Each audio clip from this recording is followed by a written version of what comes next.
right, everybody. I did figure out how this works again. It's like one of those things, they say it's like riding a bicycle. I can still ride a bicycle, but doing this podcast, it always takes me a minute to remember what I'm doing. Well, you probably used to ride a bike more often than when we do the podcast. So Exactly. Quite a bit more. The whole riding a bike thing is you have to spend a lot of time like in the learning phases. We obviously didn't do that. We just jumped in. Yeah, I didn't learn anything about doing podcasts. I just started doing them. It's pretty clear. I think our audience would agree. Neither of us did any work on our podcast skills. It's just like life. You learn as you go. And if you fuck it up, you get another chance. Maybe. Hopefully. You can always tell yourself that. I know every time we end, the last thing you say is something to the effect that, well, I hope I this actually may or may not be the last one. Oh, not just that, but it's always a mystery as to whether you're going to be able to actually download it, upload it, whatever you do with it. Well, when I was doing the podcast with Rob Wolf many years ago, we had at least one time where we recorded an entire episode and the whole thing was deleted. Perfect. And it was one of those things where we were like, you know what? I don't even care. Let's just stop doing the podcast. We were always a sign from above. We were always that on the edge of quitting that it just took one moment of adversity for us to throw in the towel. One thing goes wrong. Fuck it. Can't do it. Nope. My headphones broke. Can't do a podcast anymore. There's no way I could possibly replace these ever. This one almost got canceled since that thing was in my eye. I had to take out my contacts. Okay. I'm surprised you didn't jump on that. We're flying blind on this episode. First you can't see, you can't do it. Well, it's okay. I have to read the questions anyway, so you don't really need to be able to see. My printer's not working. Oh, well, you just have to actually pay attention when I'm talking this time. Try it. It'll be fun. Damn it. It's nothing like a new experience. Before I forget, because I always forget at the end, if you guys want to submit your questions, go to catalystathletics.com/podcast. There's a little link to a form thing where the questions will come in and can look through them and add them to the list. And if they're good and we haven't answered them, they will probably get on eventually. Although at the frequency at which we do these episodes, if you are elderly, you probably don't want to bother submitting your question. You might not make it. But for the rest of you, feel free, take your chances. Again, it's got to be a question we haven't already answered. We get duplicates of many questions, triplicates, quadruplicates. They usually just get thrown away. So don't waste your time. Listen to the episodes. Oh my God. We need to work on your positive podcasting skills. You're so discouraged. Why is that discouraging? To tell people to submit questions that actually would get answered? No, but you're like, well, if we've already answered that question, it's probably not going to be answered. So, and if you're old, we'll probably never get to it. So, okay, are either of those things inaccurate? No, but I'm just saying your delivery is. What would you like? Yeah, because I'm being practical and reasonable, and more people in the world have to be like that.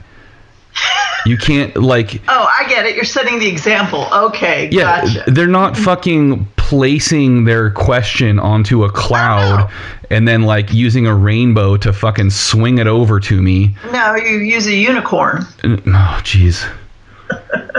You know what? Basically, what I just did is I gave people advice on how to not waste their own time. What's so a positive about that? You. Oh, Jesus. You're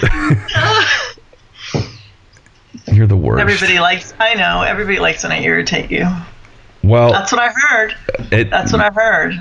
It's so easy too. It's not quite everyone, but it's a lot of you. Well, not you. Obviously not you. You might be the only one against it. No. You're just so easy. You're so easy to annoy. I don't have a lot of patience. Duh. But why should I?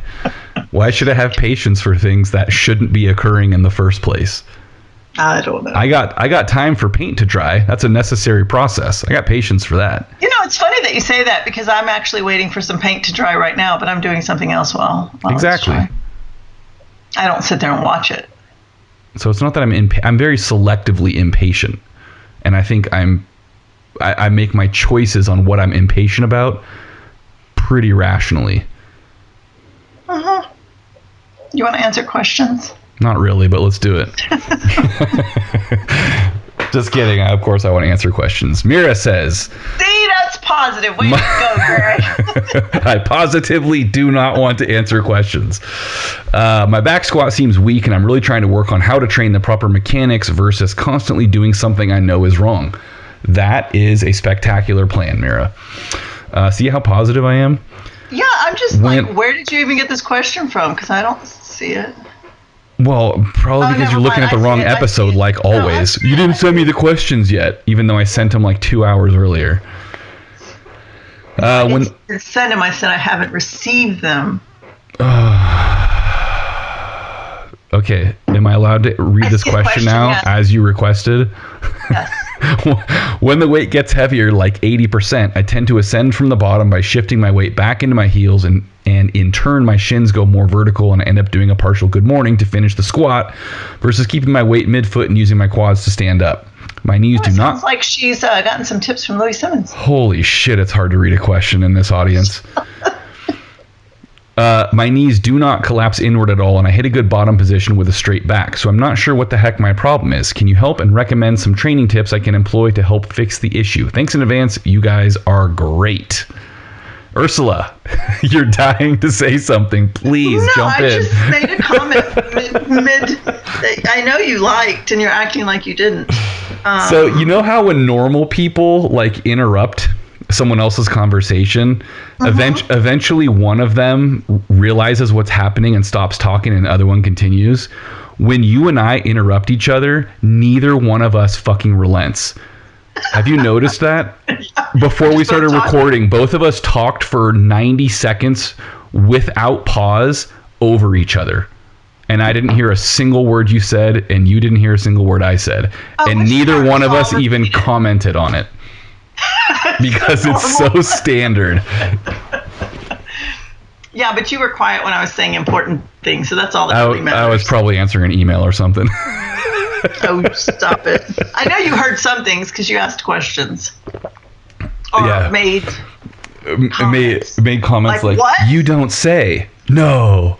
Get out of town. That's the Chris Rock thing. Get out of here. All right, let's see if we can circle back here to Mira. Oh, you wanted me to say, okay, quads, obviously. and then I would say core strength. Cool. And I would not, or torso strength, stability. That she can't transfer the force to the bar through her torso, and so that causes her to start engaging, or the quads aren't strong enough. I was going to say, I don't agree with that at all. Well, it could be either the glutes and hamstrings are picking up the load if the quads aren't strong enough. Yeah. I'm saying I don't agree with the trunk strength thing. Well, if you can't keep driving and keep your trunk upright, there's something either in the low back or the stomach in the front and the abs that is not allowing you to hold that position. But I don't agree with that. Driving, and then you don't have to agree with it.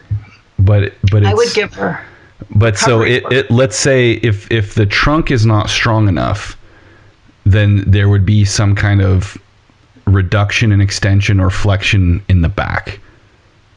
That's how that should manifest, not the hips rising. Yeah, but if you keep trying to drive against the ground, the shoulders move down forward and the butt comes up. Right. And if that back, which means you just increase the length of the lever on the spine, and if that spine is still holding its position, that means it's really strong. It's more than strong enough. Well, I think that to stay upright. That back ends up doing the work, or the glutes. Right. Exactly. So if the back ends up doing more of the work, then how is it being weak the cause of the problem in the first place? Okay, well, the core, you could have a relative.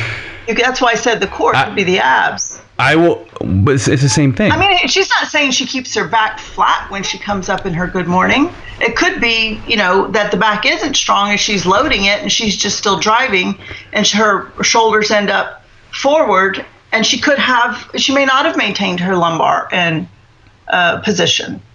Yeah, she may I look think like that's a shitting dog. it's possible, but the fact that she didn't even allude to any loss in back position or collapsing makes me think that's not the case. Partial good morning. Right. She didn't say it was a good morning. She didn't say it was a round back good morning. No. But that's why I said it could be, or it could be, or it could be. Okay, let's Occam's razor this shit. Her fucking quads are too weak relative to her hips. That's where we absolutely agree. Yes. Yeah, I would agree with your second idea, which is that her quads are not strong enough to open the knee from such a small angle under the full load. And so this to me is one of those problems that's kind of counterintuitive to a lot of people. They'll say like, oh, well, I lean over too far when I squat or pull, so my hips must be weak because I can't lift lift my shoulders with my hips. But that's not what's happening. Your hip angle's not changing. Your body is opening your knee angle to a larger angle where the mechanics are better, and it's transferring more of that work to the hip because your hips are stronger than your knees. So like if you look at it this way, if you do a good morning or a RDL or a stiff-legged deadlift or anything like that where it's a hip hinge motion, the farther you lean forward, the harder it is, right? Because that lever arm increases. So if your hips were the weak part, why would leaning farther over be the result of those hips being weak? It doesn't make any sense at all. It's odd base. But if your knees are the weak part, the smaller a joint angle is, the harder it is for the muscles to open. So if you can get that joint opened more, which if you shoot your butt up without your shoulders rising or the bar rising equally, that means you're not actually moving that weight at all or as much until you get into a position where your hips can take over more of that work, and then the hips are opening to move that bar up again. So are we in agreement on that? Yeah. No, I think that's primary. I think that's more likely the reason, but I think that you alternatively could have some other weaknesses that are contributing. What I would say with regard to, well, there's always other weaknesses that can contribute for sure. She could be mentally weak in terms of being aggressive. No, I'm serious. In terms of being aggressive and maintaining her position. She gives us some other clues here. I mean, just other information. She says that we can at least address. My knees do not collapse inward, so that just means, okay, your again, hips are likely strong. Yeah. So the glute minimus and the vastus lateralis are obviously stronger than than one might attribute to knees collapsing, but doesn't mean your quads are strong in general relative to your glutes and hamstrings. This is never like a problem I had because I was quad dominant. Well, you got short ass legs. Hey, don't hate on me. I'm not. I wish my legs were shorter so I could squat more than 10 pounds.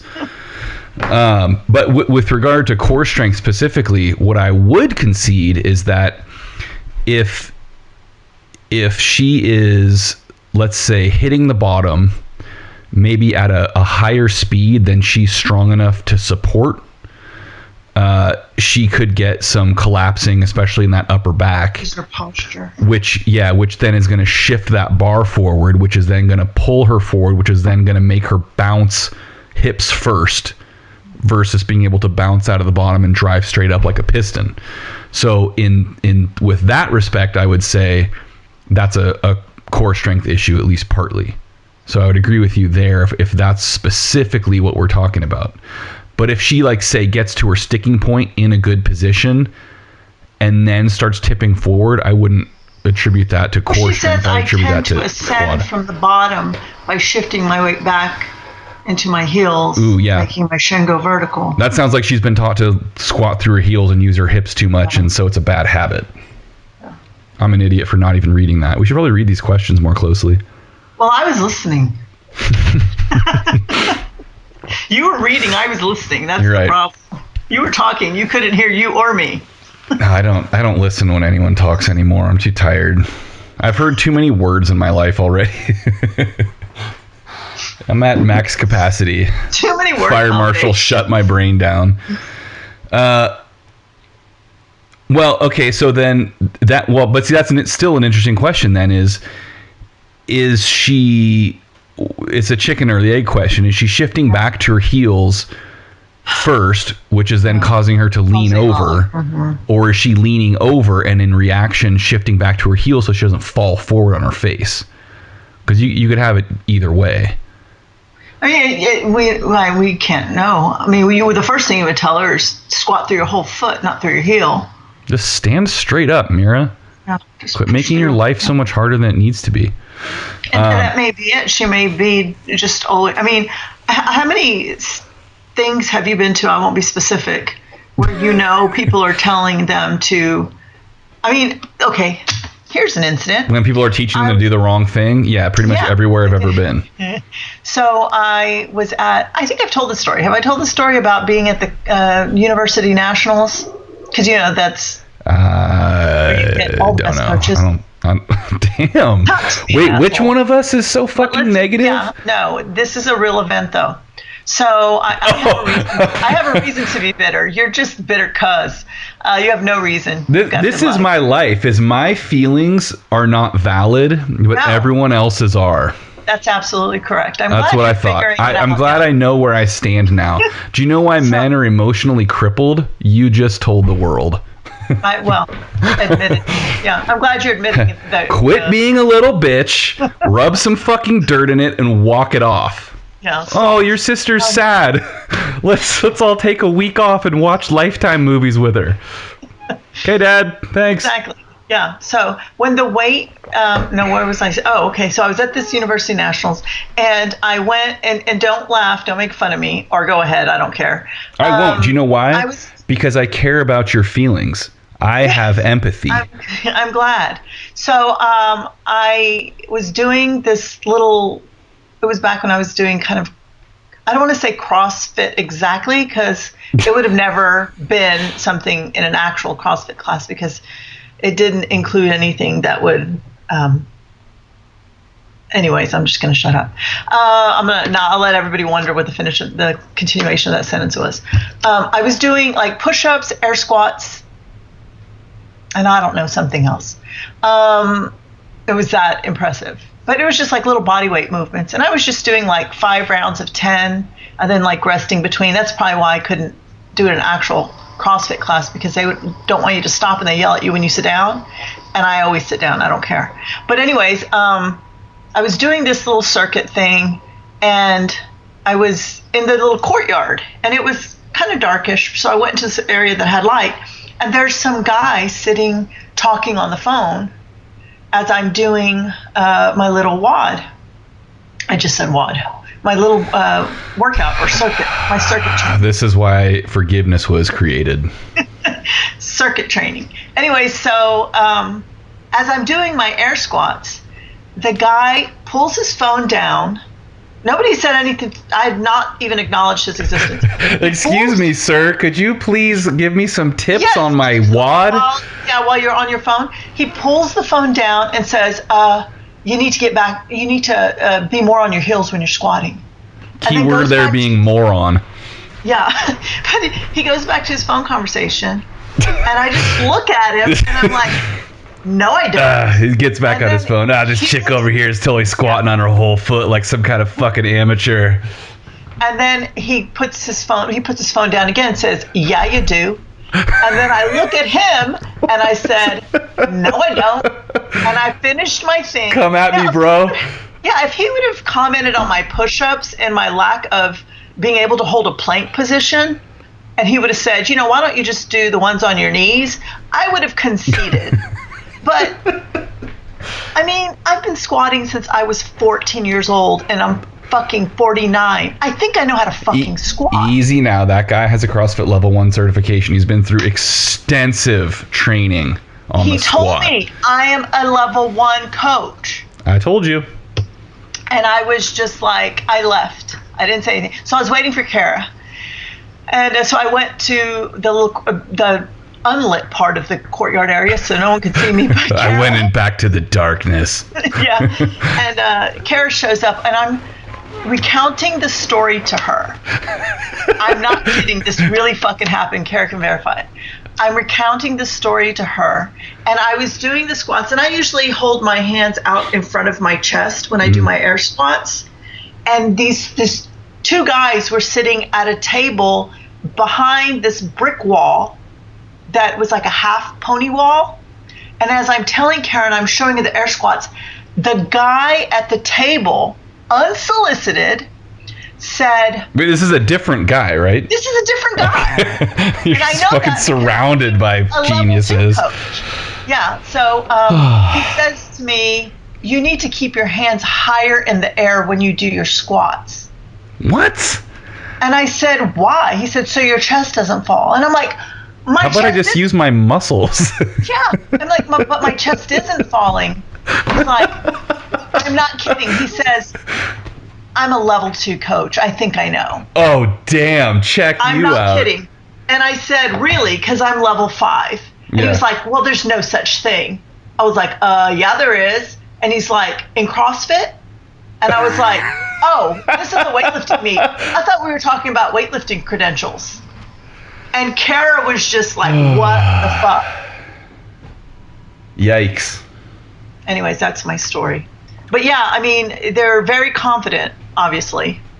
And I mean, to be fair, not all of them are fucking douchebags like that. There's a lot of good people out there who know a CrossFit certification isn't equivalent to like a fucking PhD from MIT or something like that. I mean, I have degrees in the goddamn area, and I've been coaching this shit forever. But I have a PhD in air squats, bitch. I should if there's one, I have it by now. You do by now. I have a PhD in dimly lit courtyard wadding. Oh my God, it was. But I mean, my point is. Your point is Mira's being coached by one of those guys. No, I mean, we don't know at what point she may have, because there's this universal, it seems, idea that you need to squat halfway on your heels. Yeah. And so not even halfway, like as if you have peg legs. Yeah. Like people literally are water skiing 100% on their heels. I mean, you can slide your phone underneath the balls of their feet as they're squatting. It's bananas. Did you ever see that Gallagher routine where he's like, something, I wish God had made us born with roller skates instead of feet? It's the same thing. Like, if God wanted you to squat on your heels, you would have been born with peg legs.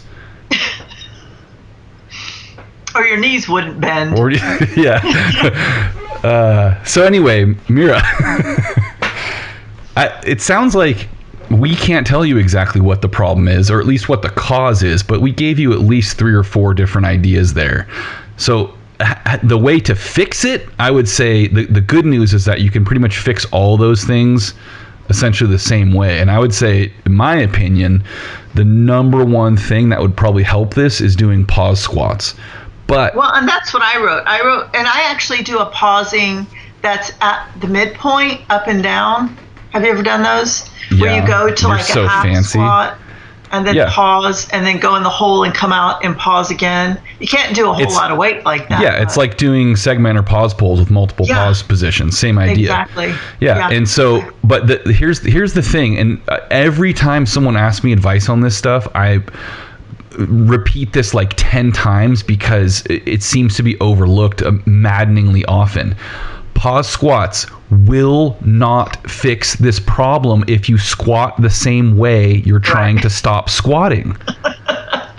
So just because you sit in the bottom for 3 to 5 seconds, if you still stand up hips first, guess what? You're not going to fix the problem. So the key is you're just reinforcing it, really. Yeah, but you're making it harder. Yeah, you're making it harder to still do it wrong. But the thing with the pause squat is the reason it's helpful is because you eliminate the possibility of catching a bad bounce. Right? It's like, if you're playing football and the ball hits the ground in a weird way and all of a sudden it bounces in the completely opposite direction you are expecting. Just like when you want to bounce out of a squat directly vertically, like you're a piston going down and up. If you are not really adept at that, a lot of times you're going to bounce. You're going to bounce forward like a slinky.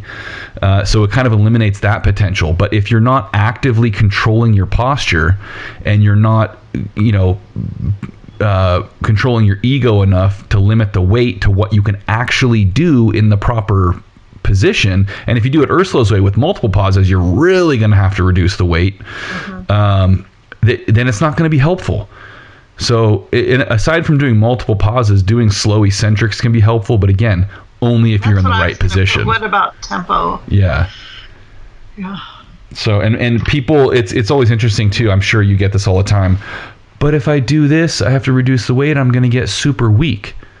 Well, you're already totally limited in what you can do because of this problem you have. Yeah. So it's kind of silly to be concerned that you're going to have to take a step backward in order to continue going forward. You're just taking a different step backward. Yeah. Well, and the fact is, like, intensity-wise, you're still working at a relatively high intensity with pause squats and tempo work because they're just more difficult inherently to do. So even with lighter weight, you're getting what is relatively a heavier intensity just by virtue of the time that it takes to do them. Yeah. So, I mean, your percentage-wise, magnitude in terms of the percent of your max may not be as high, but you can make anything feel heavy. Right. If you do it slow enough or deliberate enough. It's a different exercise too. It's not necessarily fair to compare, the actual intensity figures. Yeah. And the convenient thing about pause squats too is that it's going to be good for trunk strength overall as well. So you really are going to kind of cover everything with pause squat and the multiple pause variations and slow eccentrics. I mean, you could combine those all into a single exercise and just scorched earth approach, which is always one of my favorite ways. I don't know what exactly is wrong, so I'm going to do this thing that just destroys everything. All right. I think that's probably good for Mira. Yeah. We answered her question and discussed things that have absolutely nothing to do with it. So standard protocol, I guess, for us. Yeah. So next. Had some kind of super enraged tangent. No. Nah, okay. Have I not ever told that story? I feel like I think you have. It sounds familiar. It to a lot of people. Yeah. If that happened to me, I'd tell that story all the time. Yeah. I get equally annoyed every single time I tell it. I relive it. I need to just stop. Yeah, it's maybe time. Keep it in your back pocket for entertainment purposes, but emotionally you need to move on. It's not helping you. The best is when I reenact it. I've done a lot of reenacting. That's kind of like exposure therapy. Like you got to relive it so you can get past it. Well, I don't know how many times I'm going to have to do that, but so far it's not working. Yeah. Okay. Well, let's move on to, I believe Asmund would be how you pronounce it. I'm sure there's a subtle way to make that sound correct, but I don't know it. When I'm on moderate to heavy weights in push press, my feet tends to slide backwards right after the push through the floor or when the bar leaves my shoulders. The slide could be a half foot length. It happens unintentionally even if I'm thinking about it. I have relatively good technique in the jerk and in general. I can clean and jerk about 90% of my best front squat. Any thoughts? Yeah, I have thoughts. Ursula, do you have thoughts on this? I have all sorts of thoughts, but let's hear some of them. Well, I mean, it clearly says that you're not just pushing through the floor, you're pushing against it at an angle. But I think it's pretty common to see people push at that angle during the push press. So when you look at the other aspects of if he clean and jerks about 90% of his front squat, he's doing pretty good.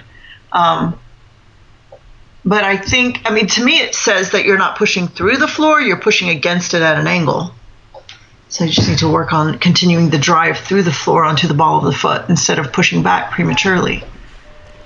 Yeah. So I would agree with that especially if it's half a foot length, that's pretty significant. Yeah. So you're definitely getting too far back towards your heel.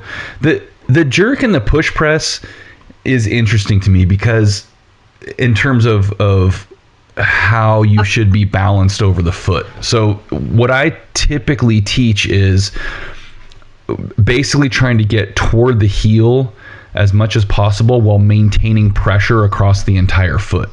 So really you're not all the way on your heel. You're just trying to get as far back as you can while still being on full foot, which is different from pulling, where you're more evenly distributed across the foot.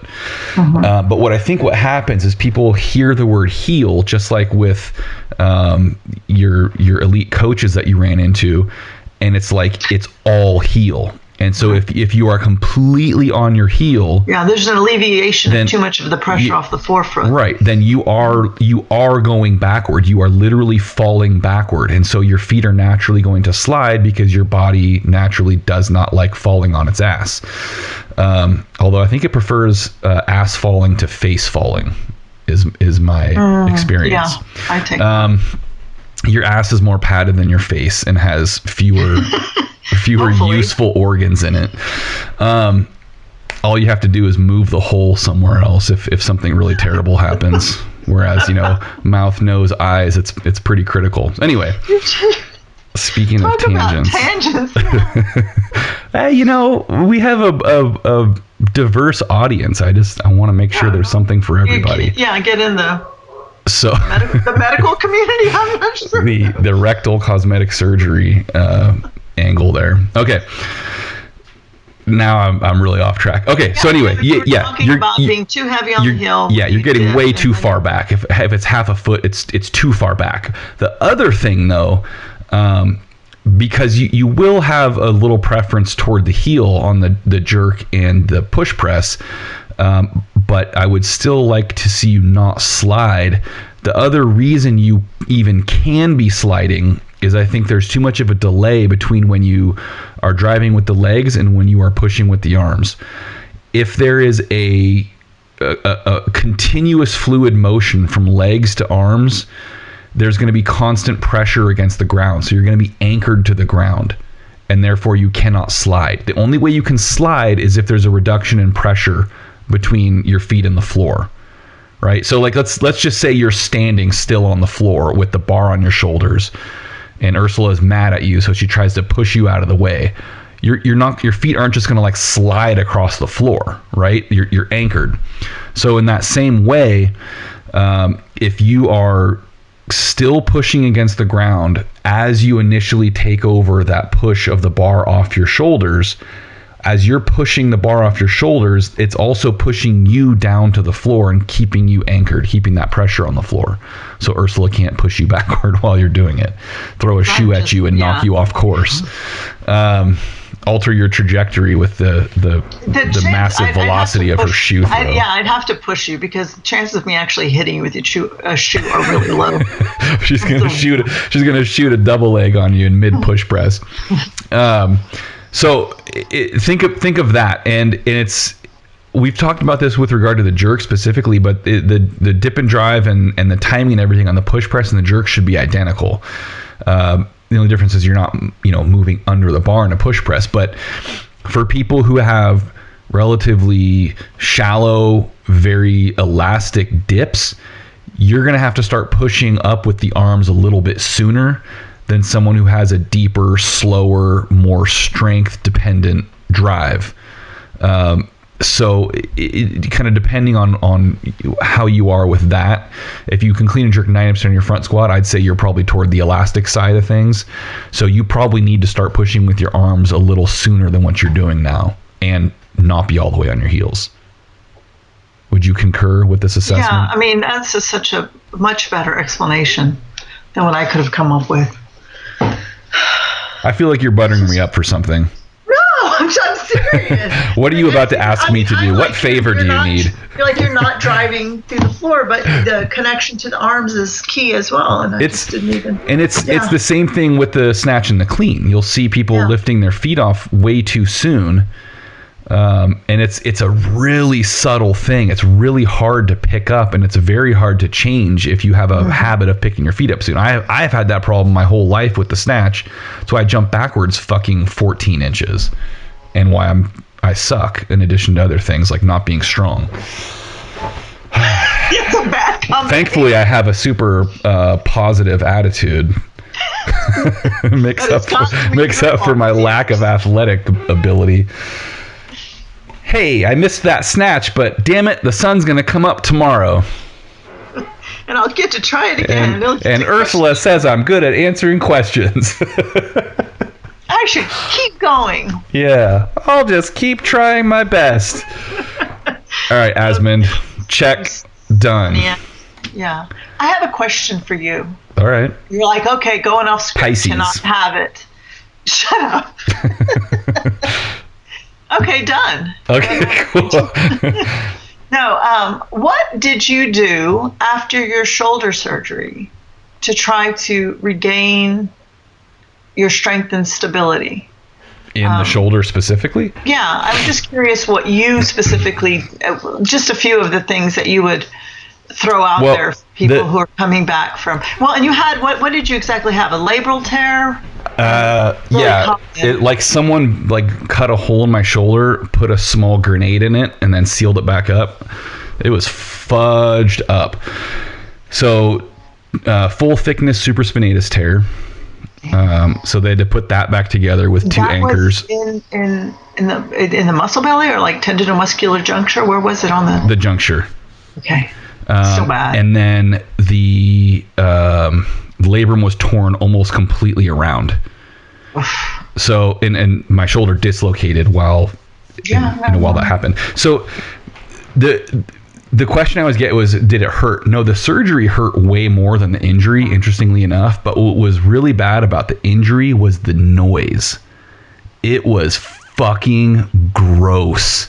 So have you ever tried to break a tree branch that's still a little bit green, like it's not dried all the way? It's that weird like combination of snapping and like fibrous tearing. Imagine that noise like as your shoulder is falling out. It's gnarly. Although I've heard a quad tear sounds like a gunshot, so that's pretty crazy. I can imagine. That's what someone told me about when Paul Fleshler tore his quad. It sounded like someone was popping rounds off. So my biggest thing, and this is what the surgeon told me before surgery, he's like, your biggest problem is going to be regaining mobility because of like the extent of the damage. So there's 6 total anchors in there, but in order to kind of piece it all back together, it has to be done really tightly, right? Mm-hmm. It's not like you have a bunch of extra labrum that like God hemmed up when you first sewed it on. Then you're like, I'll open up that hem. For the surgery, it took me like 4 weeks to get in, and then I was immobilized that whole time, and then I was immobilized another 5 weeks post surgery.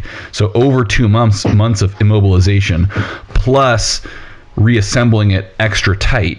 So mobility was a huge issue. Like I couldn't get, so like the Apley scratch test, you kind of put one hand behind your back at the bottom and then one at the top. Yeah. I couldn't even get on the bottom. I couldn't even get the back of my hand behind my back. Like it was so tight. I couldn't lift my arm more than like several degrees. Like it was bad.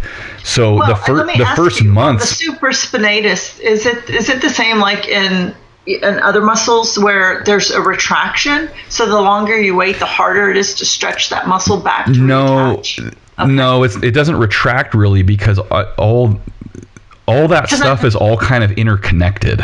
Right. You know what I mean? It's not like one string that goes in there. In their shoulder and still be functional. Like a lot of people have partially torn labrums as they walk around now and don't even know it. Yeah. Because you've got so many ligaments and then tendons, insertions and origins and muscles that wrap around. Just not. You can have rotator tears and be relatively functional. Yeah, a lot of people do.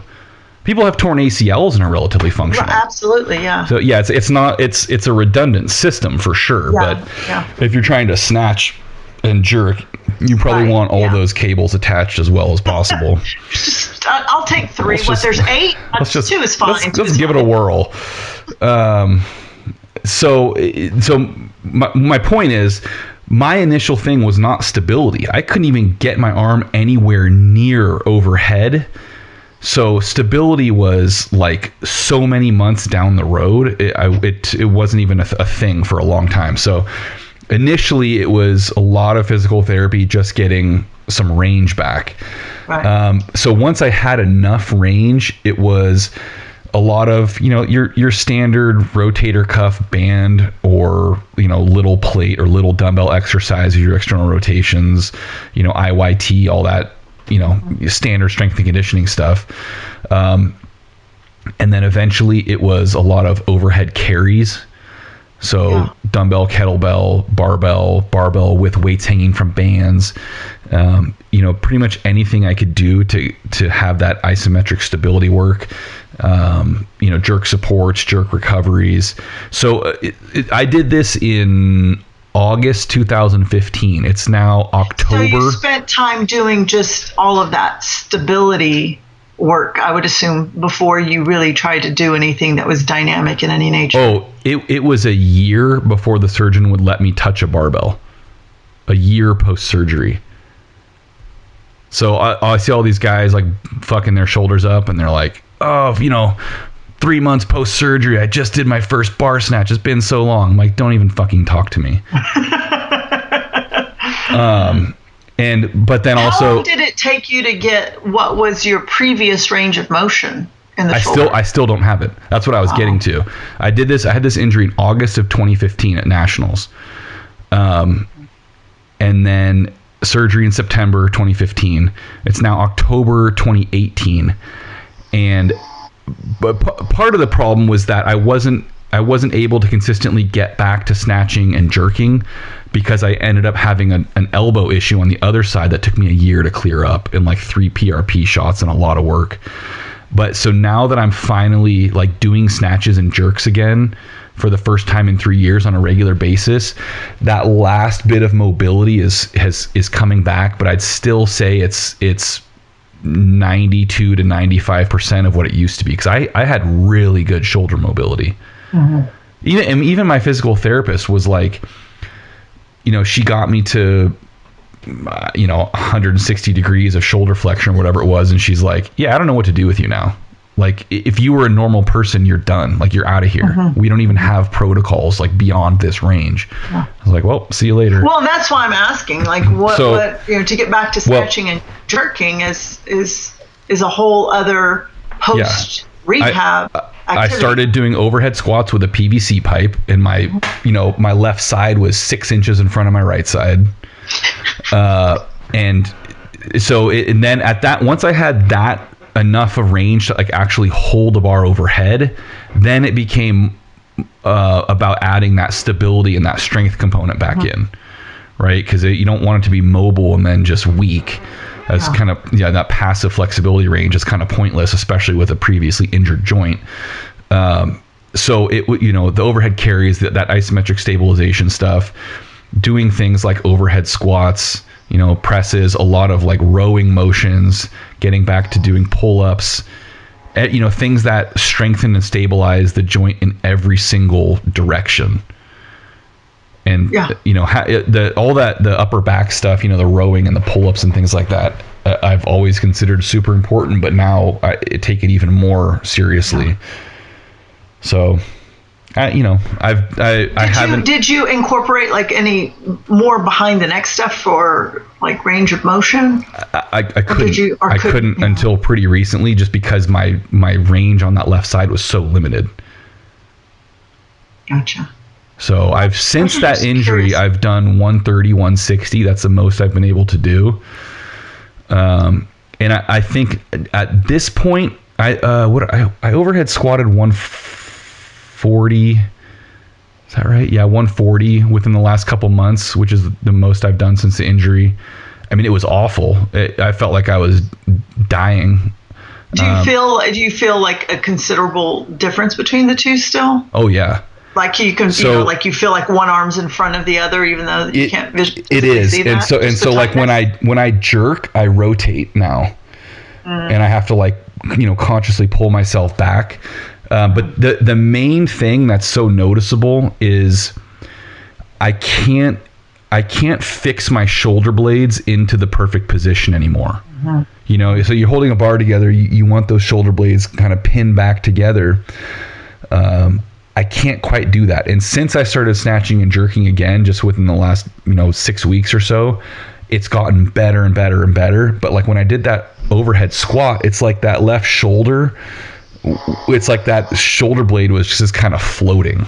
It really didn't have that stability. So it's better now, but it was sketchy. Yeah, so anyway, just a lack of security. It's been not that fun. No, it sounds awful. And you know what? The worst part...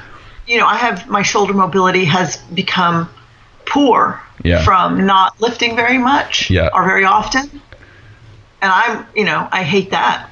Well, but I think... can imagine like the frustration of it just not having that. I mean, the truth is if I just continue to lift, it gets better.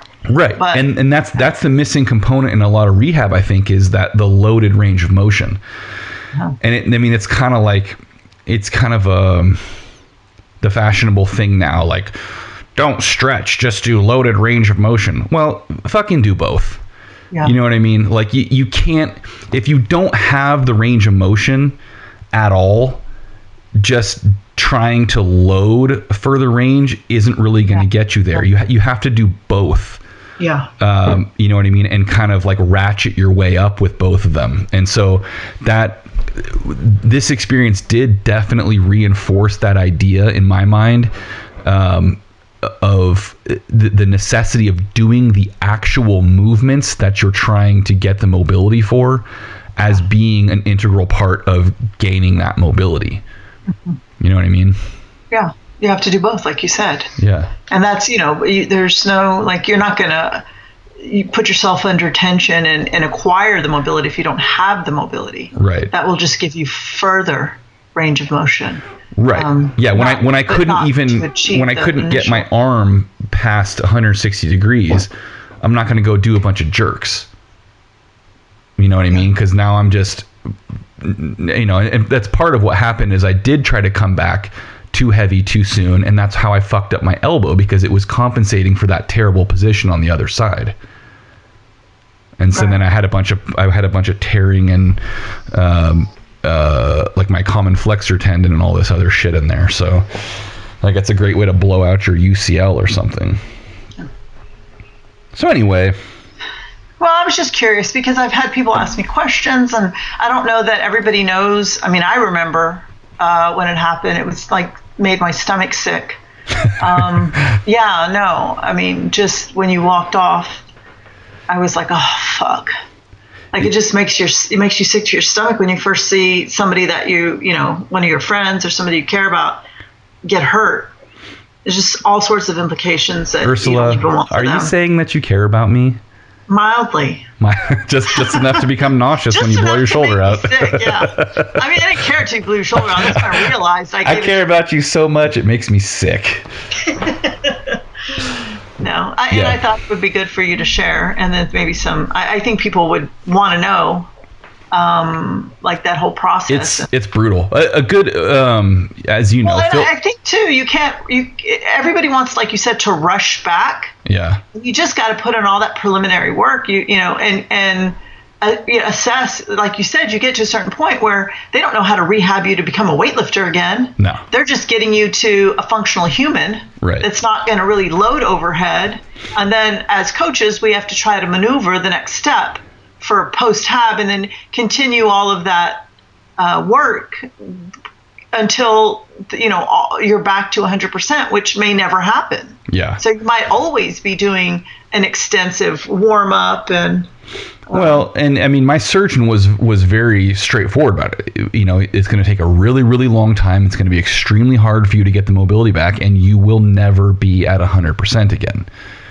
And I mean, I knew that, but it's not like I had much of a choice.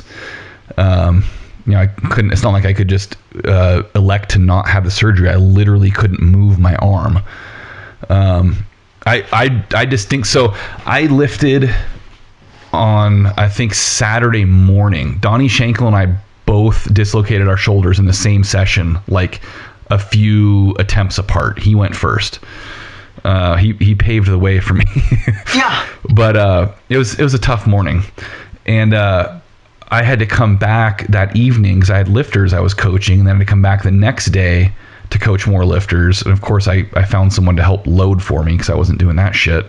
But I was like sitting there with my arm hanging at my side like Bob Dole or something.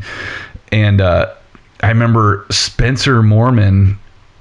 I was back there in the session where Spencer made the world team for the first time. So he comes running back and he's super psyched. And I went over to congratulate him. And I shook his hand and he grabbed me for a hug. And I just like oh my God. instinctively like went up, like raised my left arm to hug him back. And it was just like someone fucking stabbed me. Like a knife went 6 inches into my shoulder. I was like, okay, you're getting a one arm fucking hug. Holy shit.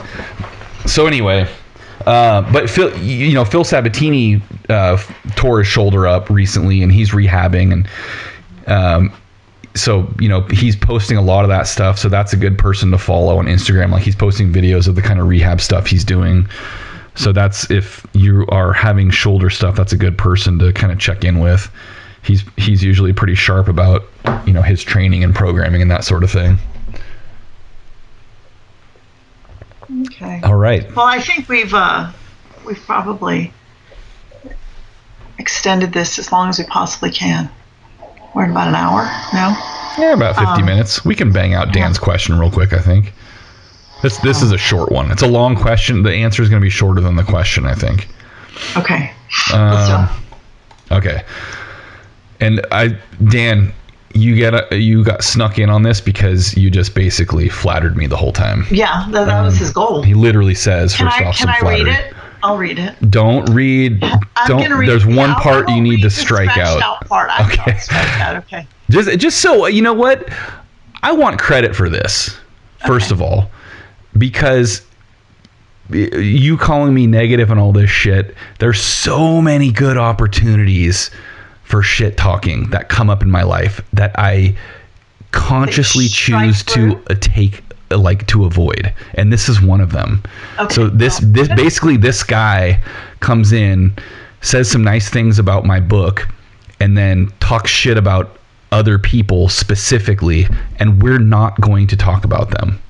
I know, it's a shame. Isn't that great? Isn't that so wonderful of us? Yes, you're so awesome. Hey, Greg, I was a big fan of your first edition book and recently picked up your third edition for athletes and coaches. You skipped the second?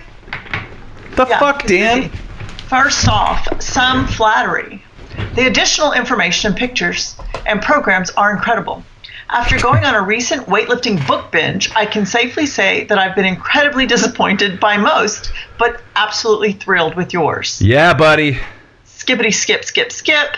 Anyway, a clarification.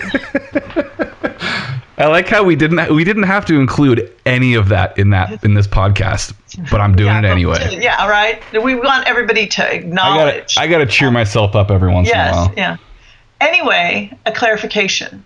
I've seen the power position described one way with fairly straight legs, shoulders covering the bar, with the lats pulling the bar into the thigh hip. That's not actually in the lip, by the way, Dan. Anyways, another way with hips and legs each bent, shoulders covering the bar, with the lats pulling the bar into the high hip. And finally, your way with the vertical torso, shoulders slightly bent behind the bar, shoulders slightly behind the bar, not shoulders bent, shoulders slightly behind the bar, and knees bent. Your descriptions of the power position make sense as it's approximately when the bar makes contact with the hip thigh, the torso is vertical and the legs finish their extension to propel the bar vertically. My question as a newer coach is why this difference in description exists, and as a corollary, when would the other power positions be useful in terms of instructing newer lifters? Before I even answer, a further clarification from what Dan said, it's not my way. I didn't invent it. That's actually how I was taught what the power position was. And that goes back, I think, probably to like Lynn Jones' USA Weightlifting instructional material. And possibly I've been before. Taught different ways. And the USA Weightlifting method now is with a slight crease in the hip and the shoulders in line with the bar, which is different from the shoulders back. But it is, and in the courses that I teach, I usually explain to them, it is a previous position to the shoulders coming back in which the hips are open. And that position that he's describing that you have has only leaves the knee extension and the ankle extension and torso elevation as the hips already open. And that's just the main distinguishment, how you distinguish between the two. But now the first one that he describes with the shoulders, like I've over seen the this bar. one, like the Russians do this. It's fine for a type of pull, but if you're teaching someone, that is not a position that actually happens in the lift. If you actually went to that position, you would have to bend your knees so much to get your torso upright that your bar would literally stop. Oh, it'd be an 8-inch hitch. It'd go down. Yeah. Like when I do like pull to hip or halting deadlifts, we'll have a really high pause position. Well, the shoulders are still over the bar. And that's not exactly how you shouldn't be in that position when you lift. Like you said, it'd be basically impossible. All you could do is swing the hips.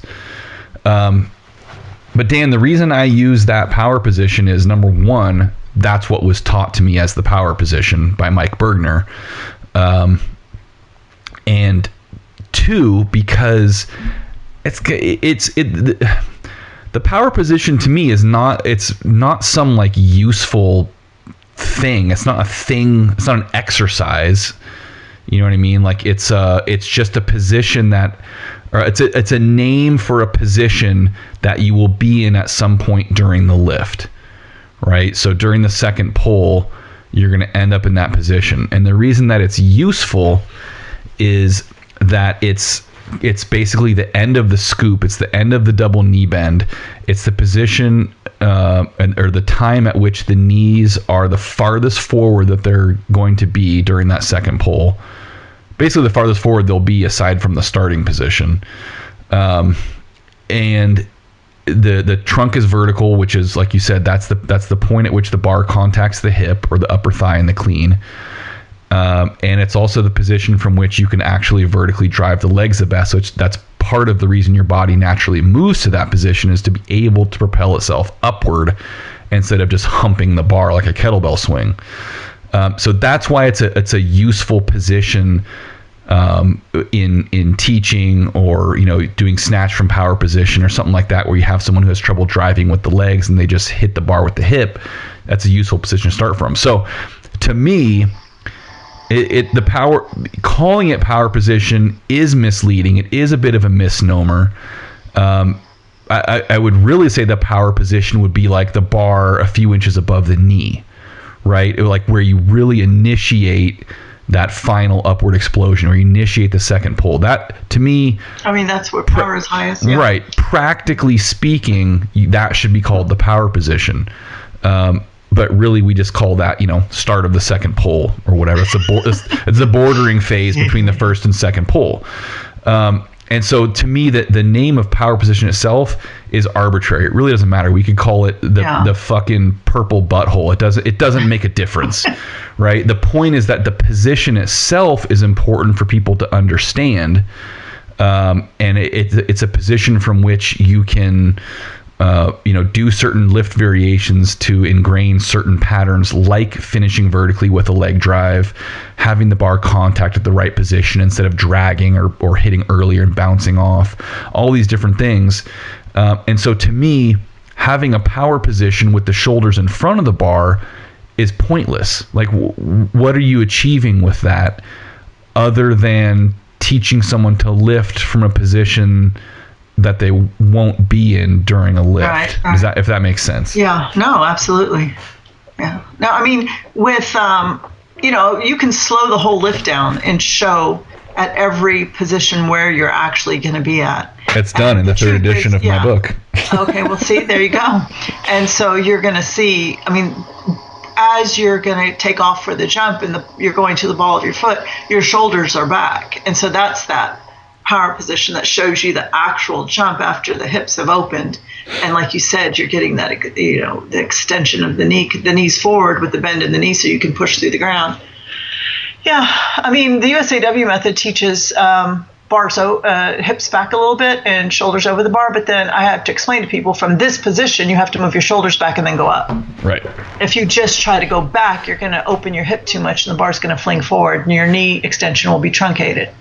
Yeah. So you have to know where you're going next, always. Right. And that's, so I teach the lifts unless there's a compelling reason for me not to in a specific case.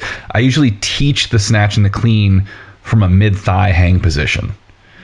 And so that's really pushing it in terms of how high you're going to be with the shoulders over the bar. So when I teach that, bar is about mid-thigh, shoulders are like either directly above or very slightly in front of the bar. Because that's kind of what I'm aiming for, people staying over the bar until the bar is above the knee. I don't want the bar getting right past the kneecap and then the shoulders moving back right away. Right. Even though with some lifters it's going to happen virtually at that time, especially with longer torso, shorter leg, like say Asian lifters are going to scoop much earlier than their relatively longer leg European counterparts, for example. But if going beyond that... Funny you mentioned that. Is it? I'm just kidding. Wait, what's funny about it? No, just... we have our shorter-legged non-Asian person on the other end of this call, but you're a shorter-bodied person. You're vertically limited. No, but I stay over the bar until the bar gets to almost to my hip. Right. And then so point being, that's why I teach from that position, because it's basically the position where if you initiate a lift from the mid-thigh, the knees are going to come forward. That's when that double knee bend or that scoop is going to happen to bring you into that, what I call the power position. And so it's simpler than to teach someone from right above the knee. What I want to see is from the knee, they need to push up with the legs first before bringing the shoulders back, then bring the shoulders back once the bar is closer to mid-thigh. That's a really hard thing for most people to do. If they start at the knee, they're going to bring the shoulders back immediately when they start the lift. So to me, if I let's just start at the point where the knees are automatically going to go forward to bring you into this position to propel you upward. It's a lot simpler. And then it's easy to say, see, the double knee bend is just this naturally occurring thing if you're trying to push vertically against the ground and open the hip at the same time. Does that still make sense? Or now am I just talking shit? No, it always makes sense. Oh. You always make so much sense. You're always so sensible. The one thing I like about you. Your one redeeming quality is that the shit you say makes sense. I'd say that's a pretty important quality in a person who talks. Yeah, a lot. Yeah. If you don't ever talk, you don't have to make sense. You can be as nonsensical as you want. You can be imagining all kinds of bullshit. No one else has to know about it. Okay. All right. Wrapping it up on now? No, I'm kidding. Yeah. Yeah, so we're going to retire until we decide to do another episode. I posted that part of our text conversation. Did we quit? Nope, not yet. All right, guys. I don't think so. Hopefully that turned out to be worth your while. Your hour out of your day. You were probably doing other things and only half paying attention anyway. They're all driving. Yeah. They're all driving. Nobody actually allocated the day to us or anything. Mowing their lawns or something. Pretty soon it'll be snow blowing. Yeah, they sound like productive people. Yeah. Our audience is a bunch of smart, productive people with a sense of humor who are not easily offended. Yeah, I'd say that's a fair description of our audience. Yeah, that's a lot of boxes to take, but we've interestingly enough, that shouldn't be that impressive. That should be the standard person, in my opinion. Yeah, well, we're impressed. I'm impressed. Get shit done. Don't be a crybaby, and listen to our podcast. That's all you have to do in life to be a good person. Yeah. At least we'll think you are. Don't be a fucking asshole to people for no good reason. That's I guess that would be the other one to check off. And then you have my approval. All right.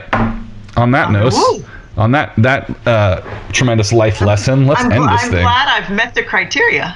Okay. Yeah, see, don't you feel better about yourself now? I do. Now I'm not an asshole. Do you know what? Do you know what number the next episode is? 50? Yep. Then we can really quit. Didn't we say that was a goal a couple episodes ago? Yeah. Well, I mean, we can ponder it. Yeah, all right. Because then, the problem is if we don't, we've got to think about this seriously, Greg. If we do not quit at 50, we have to make it to 100. Exactly. That's a big commitment.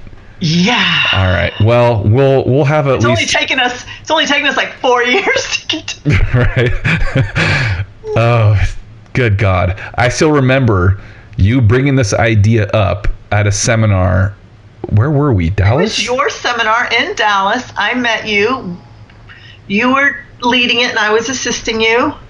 And we were driving in the car, and we were going. It was the morning, which is obvious. We were both delirious. I think we got I'm delirious all day long during seminars. Yeah. I think we had just gone to Starbucks and got coffee, so I was probably feeling a little energized after the first couple of sips and a sugar rush. And I said, hey, we should do a podcast. Hey. We're just so fucking funny to us. And I didn't think anybody else would think we were funny. And I said, no. You were like, what? No, that's a terrible idea. And then you pointed out that half the stuff we talk about, which is usually our pre-podcast, we can't put on the air anyways. Yep. And I was like, Greg, you make sense. Yeah, what you said makes sense. And here we are now, just under 50 episodes later. Yep. What a long, strange trip it's been. Look at you, you're already wrapping it up. Yeah. It's going to take us a month to get to 50 now. It's been fun. I have to go to Buenos Aires next week, by the way. We'll get it done before the next Olympics. Yeah. See? By the next Olympics, I mean 2024. I put quad down. The next Winter Olympics. The quad. Yeah. All right. Oh, you know what? I have a course in Las Vegas at Allison's place, CrossFit Las Vegas, October 26th to the 28th. If anybody is interested, the art of coaching weightlifting. That's cool. That'll be the second best weightlifting seminar that they've hosted at that gym, because I was there. See? I knew it. No, they're great. Brendan and Allison, I've known them I've known Brendan for a really long time. He was one of the original trainers at the original CrossFit gym. Yep. He and I used to fuck around in the parking lot while Greg Glassman was talking about something. I don't even know. We were just screwing around in the back. We were the kids in the back in the class just being assholes. Shocking. Anyway, he's a really good coach. Allison's great gym. So yeah. Ursula's pretty good, I've heard. So you should go check that out. I met Allison in New York. I think before. I don't even know if she had met Brendan yet at that point. I don't know how long, but I remember. They've been together for a pretty long time. Yeah, no, they've been. Yeah, but that was it was a long time ago that I went to New York. Oh. The first time. Oh. She's super sweet. Yeah. Yeah, if you can't get along with those two, there's probably something wrong with you. Yeah. No, they're super nice people. All right, now we're just talking. Ursula's trying to wrap this thing up at 50 minutes. Now it's an hour and 7. I was like, an hour 30. Okay, let's go. All right, guys, thank you very much for listening. If you have a moment, go give us a nice high five on iTunes or Google Play or Stitcher or YouTube or whatever you listen to us on. The possibilities are endless, but we'd appreciate a positive review. So that you can spread the good word and get more people in on this incredibly joyous experience of listening to the two of us be assholes for an hour. Yeah, before we check out forever. That's the thing is you don't want to miss any episode because it could be the last episode. And then, hey, you know what? In 10 years, we can have reunion episodes. We'll do a reunion tour, 3 episodes only. Don't miss. Motley Crue will open for us. Motley Crue. Actually, I don't think Mick Mars is going to last long enough. He's in trouble. The first concert I ever went to when I was 13, 14 years old was Ozzy Osbourne, and Motley Crue was opening. That's awesome. That's funny that you said The first concert I went to was Van Halen and Alice in Chains. Not a bad pair. It was good, pretty, not bad. I feel like I had the better awesome. one. I think I beat you. I mean, Motley Crue would be a pretty amazing show. Did Nikki Sixx fly through the air in his drum kit? No. They were new. Lame. I mean, this is the early 80s. 1972. Shut up. They were still hanging out in front of the whiskey buying fucking Coke in $20 No, they bags. were new. They were really new. All right. It was right after Ozzy had bit the head off the bat in San Antonio and pissed on the Alamo and all that kind of crazy shit. I'm so glad my mom didn't keep up with what was going on. Yeah. You know, the story behind that is he thought it was a rubber bat that someone threw on stage. Well, at least that's what he claims. Surprise, surprise. Now you have Brady. The Ozzy Osbourne stories are fucking incredible. Like, he goes into a meeting at a record company and like pulls his pants down and pisses on the table, and someone asks him after what happened. He's like, "Oh yeah, it was fine. We just had, talked about, record sales or whatever." Like, he had no idea like what had even fucking happened. Oh, David Bowie didn't even remember recording the whole Ziggy Stardust album. Yeah. Wow. I mean, fucking cocaine. Shit works. All right, guys. All right. Talk about digressing real hard. Not advocating cocaine, by the way. Oh, I'm not saying that. Just making sure people know. I never had any bad experiences. I'll tell you later. Yeah. All right, guys. Seriously, thank you for listening. Still, we'll possibly have another episode coming out in the next period of time. See ya. Bye.